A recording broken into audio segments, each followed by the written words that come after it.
Hi guys, today we'll talk about how to fix or how to solve ban on Magic Tiles 3.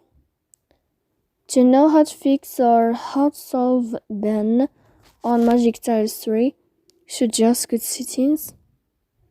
Here you can click on apps, default apps, app settings. Then you will enter to the window of Discord and you can click.